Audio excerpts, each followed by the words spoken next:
పట్టుదల ముఖ్యంగా నేను చెప్పినట్టు ఒక కృషి అలాగే ఒక సంకల్ప బలీయం ఉండాలి మనిషికి. దానికి ఒక నిదర్శనం నందమూరి తారక రామారావు గారు. సో ఇవాళ ఆబాల గోపాలం మొత్తం ప్రపంచం అంతా కూడా ఇవాళ ఆయన ఒక ఈ శత జయంతి ఉత్సవాల్ని వాళ్ళ ఇంట్లో పండుగగా ఏదో మనం పండుగలు చేసుకుంటాం, దీపావళినో లేకపోతే ఒక రామారావు గారి యొక్క ఈ యొక్క శత జయంతి ఉత్సవాల్ని మీ ఇంటి పండుగగా మొత్తం ప్రపంచంలోనూ తెలుగు వాళ్ళంతా జరుపుకుంటున్నందుకు చాలా ఆనందంగా ఉంది, చాలా గర్వంగా ఉంది. అంటే కేవలం ఆయన నాకు మాత్రమే నాన్న కాదు, అయితే ఆయన కన్నా మా అన్నదమ్ములు, మా అక్క చెల్లెలు, మా కుటుంబానికే కాదు, ఆయన మొత్తం తెలుగు వారందరికీ, తెలుగు వాళ్ళు ఎక్కడున్నా కూడా వాళ్ళందరికీ ఒక నాన్న ఆయనే, ఒక అమ్మ ఆయనే, ఒక అన్న ఆయనే.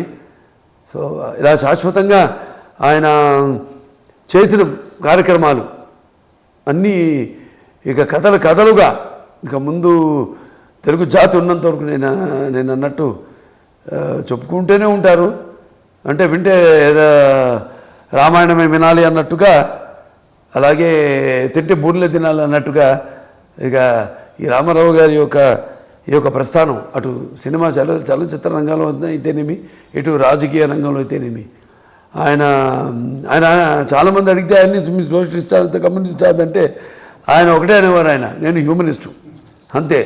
ఏదో రాజకీయం పదం పెట్టి దానికి ఒక రంగు పూసి ప్రజలకు అందాల్సినవి అందకుండా కాదు, నేను మీలో ఒక భాగస్వామిని. ఒక ప్రభుత్వం అంటే జవాబుదారీ ప్రభుత్వం, అంటే ప్రజలు నిలదీసి వాళ్ళకు కావలసిన సకల సదుపాయాలు సమకూర్చగలిగే ఒక ప్రభుత్వమే నిజమైన ప్రభుత్వం. వీటన్నిటికీ పెడద్దాలు కాకుండా హ్యూమనిజం అన్నదే నిజమైన సేవ ఒకరికొకరు. అలాగే ఎన్నో కార్యక్రమాలు ఆయన రాజకీయాలు రాకముందు కూడా నటుడుగా ఉన్నప్పుడు మరి ఎన్నో సాంఘిక సంక్షేమ కార్యక్రమాల్లో ఆయన పాలు పంచుకోవడం. అంటే ఒక ప్రాంతం వాళ్ళు ఏదో ప్రకృతి వీటికి ఎటువంటి కష్టాలు వచ్చినా, ఒక ప్రాంతం వాళ్ళకి ఎటువంటి కష్టాలు వచ్చినా వేరు ప్రాంతాల వాళ్ళు కూడా దాన్ని స్పందించి దాంట్లో భాగస్వాములు చేయడం. అలాగే అలా ఎన్నెన్నో ఆయన నేషనల్ డిఫెన్స్ ఫండ్ కానివ్వండి, లేకపోతే మన ఈ ఉప్పెన వచ్చినప్పుడు, అలాగే ఎటువంటి ఎన్ని కార్యక్రమాలు వచ్చినా కూడా దేశం కోసం, రాష్ట్రం కోసం ఆ బాధ్యతని ప్రతి ఒక్కరు కూడా ముయ్యాలి, దాన్ని అర్థం చేసుకోవాలి, వాడికి ఆ తృప్తినివ్వాలి. అదే ఒక మనిషి యొక్క జన్మ ఒక పరమార్థం అని ఒక కొత్త నిర్వచనం ఇచ్చిన మహానుభావుడు నందమూరి తారక రామారావు గారు. మరొకసారి శత జయంతి ఈ ఉత్సవాల్ని ప్రపంచవ్యాప్తంగా అందరూ మీ ఇంటి పండుగలా జరుపుకుంటున్నందుకు మీ అందరికీ నా అభినందనలు.